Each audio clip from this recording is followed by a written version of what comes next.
بالفيديو تصريح خطير يهز العالم من مولاي الحسن يفاجئ به الطفل المغربي حامل الكرات بعد تعرضه لاعتداء من طرف اللاعب المصري عبد الرحمن أغويرو، ويعلن عن مفاجأة صاعقة ستهز المغاربة. شاهد ماذا قال.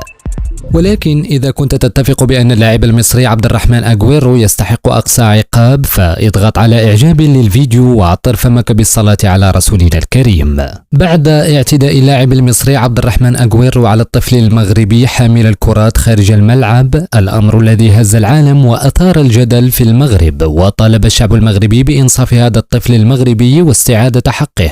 لكن ما هز العالم هو ما قام به مولاي الحسن بعد هذه الواقعة. وتداول رواد التواصل الاجتماعي تصريحا مكتوب زعموا أنه لمولاي الحسن وجاء فيه باسم ولي عهد للمملكة المغربية الشريفة، فأنا أستنكر هذا التصرف اللا أخلاقي الذي صدر من هذا اللاعب المصري في حق هذا الطفل المغربي المسكين، والذي تعرض لاعتداء من طرف اللاعب المصري عبد الرحمن أغويرو.